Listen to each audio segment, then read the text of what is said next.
Chapter 27, Part 1. My body fails again. I was eating no more than one meal a day for over a month, constantly purging and regurgitating everything I consumed. My body had become so weak that I was absolutely certain I was going to die again. The difference this time was that I wasn't suicidal anymore. I was only wanting my ego to die, not my physical form. I knew the only person who could save me was Shannon, given her expertise in kinesiology and medicine. What follows is everything she told me during our emergency session, covering health, diet, old matrix programming, and other critical knowledge for anyone who wants to walk the path without destroying themselves in the process. Pursuit of ego death doesn't need to result in actual death. The spiritual community loves to romanticize suffering as purification. There's nothing enlightened about destroying your physical vessel in the name of transcendence. What Shannon taught me changed everything, not just about recovery, but about how to navigate spiritual transformation without sacrificing your health on the altar of awakening. Health, courting, somatic work, and the physics of awakening. The first thing Shannon made clear was that my physical deterioration and spiritual breakthrough were intimately connected, not separate crises happening simultaneously. To prevent a psychological breakdown, which can occur on this path, though I hope readers avoid it by using the guidance in these pages, she stressed that proper nutrition and supplementation are absolutely critical. When the body is already compromised, we become extraordinarily susceptible to energetic overload, especially if we are doing too many transmissions, making things like Kundalini activation exponentially more dangerous and difficult to process. Don't worry. The odds are in your favor that Kundalini won't get activated unless you intentionally seek it out.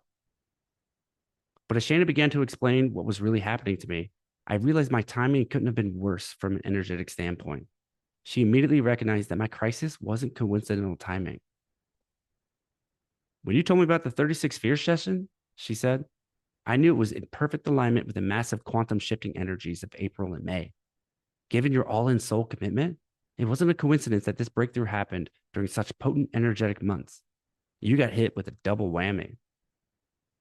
She then began her diagnostic assessment, and as always, it blew my mind. Your pancreas is functioning at 30%. Your spleen is completely depleted, and you desperately need magnesium and digestive enzymes. Shannon, a devoted practitioner of traditional Chinese medicine, immediately recommended I read The Web That Has No Weaver by Ted J. Kapchuk to understand how TCM principles apply to spiritual awakening. She explained that ongoing energy work will require lifelong magnesium supplementation, since energetic processes rapidly deplete the body's magnesium stores. Furthering her analysis, she revealed the hidden dangers lurking in modern food systems. Breath and folic acid can literally drive someone to psychosis, she said, especially given how we've corrupted wheat and depleted our soil here in America. She shared her own experience as proof, when she was unable to tolerate gluten in the United States, but she could consume unlimited pasta in Italy without any adverse effects. The difference wasn't her body. It was what we've done to our food supply in the US, and that we need to have a basic running knowledge of what we actually put in our bodies. Shannon insisted I work with qualified naturopaths for proper blood and health testing, things they don't test for in traditional insurance-based medical practices. And she offered to carefully vet practitioners through her intuitive reading capabilities. Yeah, she's that good. God, it's so great to have someone like her in my corner. She diagnosed leaky gut syndrome, a condition Western medicine largely dismisses, but which proves devastating real for those processing intense spiritual energies. Your nervous system is far too electrical, she said. When spiritual energies become massive, digestive collapse becomes inevitable. When physical digestion becomes compromised, our capacity to process energetic experiences becomes equally limited.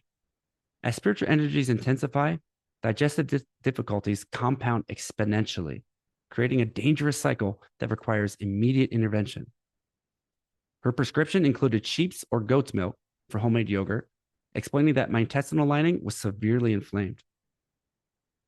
Your body's need will evolve as you age, Shannon emphasized, which is why comprehensive testing and system reevaluation every 5 years becomes essential. After implementing her supplement protocol, including specific probiotics and Saccharomyces, My symptoms normalized within days. She then urged me to study both Ayurvedic and Chinese medicine, explaining how environmental factors must guide dietary choices. She said under the principles of TCM, while living in Arizona's heat, for example, she consumed cooling foods like cucumber, watermelon, and celery, switching to warmer potatoes and warming spices during cold seasons. If your environment is hot, windy, and dry, your body needs wet and cool things, she explained. These are crucial principles that most spiritual teachers completely ignore. The Ayurvedic diet, on the other hand, is a holistic system from ancient India that promotes balance of body and mind by tailoring foods to an individual's unique constitution, or dosha. There are three kinds of dosha: vata, which is air and space linked to movement; pitta, which is fire and water linked to metabolism; and kapha, earth and water linked to structure and stability. And one can discover their dominant dosha by noticing physical and personality traits. For example, vata types often have a slender build and are energetic but easily anxious. Pitta types may have a medium build with a strong digestion and a fiery temperament, while kapha types tend to have a solid, sturdy body and a calm, steady nature. Ayurvedic practitioners or self-assessment tools use these patterns to help identify your dosha and guide dietary choices accordingly. Each dosha comes with its own dietary guidelines to support optimal digestion, energy, and mental clarity. Central to this approach are whole, fresh, and seasoned foods, mindful eating, and adapting one's diet to climate and individual needs, promoting harmony and overall well-being. That's exactly why you need to look beyond Western medicine's narrow diagnostic lens and work with practitioners who understand the energetic foundations of health. Qualified naturopaths and TCM doctors will assess variables that conventional medicine completely ignores. Things like constitutional imbalances, energetic blockages, and how your unique system processes spiritual transformation. They'll catch what standard blood panels and imaging studies miss entirely.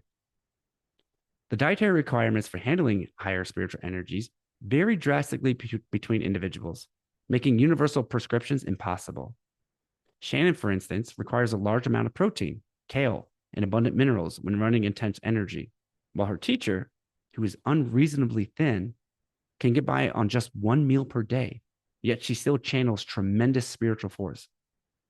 And yet, even after discovering your optimal energetic diet, what works in one environment or life phase may shift completely within weeks. This constant evolution demands developing refined intuition and body awareness to correlate internal sensations with actual needs. Most frequency holders and teachers who give powerful transmissions never study how to support the body in processing these energies, she noted. But with that said, we both agreed that genuinely enlightened people were remarkably healthy. Some vegan, others not, but all maintaining deep reverence for their physical vehicle, offering gratitude to the divine, and when consuming meat, honoring the animal that gave its life with a prayer of gratitude. The physical work, Shannon continued, wasn't separate from spiritual development. It was spiritual development. All this stuff you're learning about treating the body isn't just part of the path, Shannon emphasized. It is your path. Our physical systems function like circuit boards, she continued, and I still carried outdated programming in my root, crown, and sacral chakras that was causing systematic disruptions throughout my entire being. Don't worry, most people have outdated programming and circuit boards, not just you, she said. This revelation emphasizes the critical importance of working with someone who has a specialized perception to diagnose and heal energetic imbalances that operate completely outside of our conscious awareness. In my case, Shannon's multidimensional assessment revealed patterns I had never recognized. From reading my energy body, soul blueprint, and astrological chart, she identified my core problem, constantly doubling down, going all into the very brink of destruction. One of my major lessons in this lifetime, she said, is developing discernment. I haven't always been human. I've worked in other incarnations on other planets where the, quote, blast away and go up and out of my body approaches I'd been using actually succeeded. It was easier on those planets. You're probably thinking, this is too slow here on Earth. I'm used to being much faster. But this time you need to slow down, she said. Those rules don't apply in Earth's densest reality. You can't drink from the fire hose. This perfectly matched Barry's own cautionary tale. His obsession with getting blasted and going up and out over the many years on his path led to horrible crashes and processing difficulties that ultimately didn't accelerate his development, he said. His spiritual ego convinced him that more intensity would speed the process. But authentic awakening needs to unfold slowly and blossom naturally. According to Shannon, this principle becomes even more critical during our current evolutionary movement. Our bodies have become incredibly dense anchors weighing us down. But as old matrix systems from dark forces dismantle, entities that have held humanity in a stranglehold for millennia, keeping us in low vibrational states from the astral, we release these anchors and become progressively lighter, even while remaining in particle form. Shannon spoke of my light geometry and the necessity of unwinding from these systems during this crucial time, where planetary divine feminine energy merges with the masculine, breaking chains from forces that don't serve our highest good and supporting our transition into bioluminescent light bodies. She then went on to describe energy as existing in three fundamental forms: wave, particle, and plasma. Particle represents energy in its densest, most solidified state. Physical matter that's stable and relatively easy to work with. Waveform is energy expressed as frequency and vibration, constantly moving and shifting, but following predictable patterns that can be learned and directed.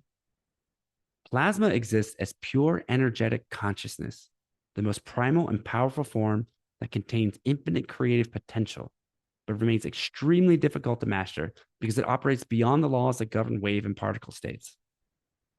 She explained that plasma connects us to the quantum field of unlimited potential, the invisible realm described in both spiritual circles and pop physics as an underlying field of pure energy and possibility. The quantum field is often portrayed as a space where all potential outcomes exist simultaneously, a kind of energetic source from which all creation emerges. By interacting with this field, it said we can influence which possibilities materialize in our lives, drawing from an infinite range of potential realities that transcend ordinary physical limits. But, she mentioned, our bodies weren't originally designed to embody plasma directly, blocking our access to this emerging field. As we lift and release old programming, we gain increasing access to this quantum field. But engaging with plasma requires creating bridges that act like translators between dimensions. We represent the first wave of beings doing this bridging work between dense physical form and plasma consciousness. My system, she said, is committed for the long haul, dismantling the bridges that currently translate between dimensions so that future generations will access plasma states directly without requiring intermediate structures. This represents unprecedented evolutionary work, and the physical preparation isn't optional. It's the foundation that makes everything possible. Before the session wrapped, she emphasized that I, like many seekers absorbing intense energy transmissions, would need somatic body work to integrate these profound shifts at the cellular level and prevent the spiritual bypassing that leaves transformation incomplete.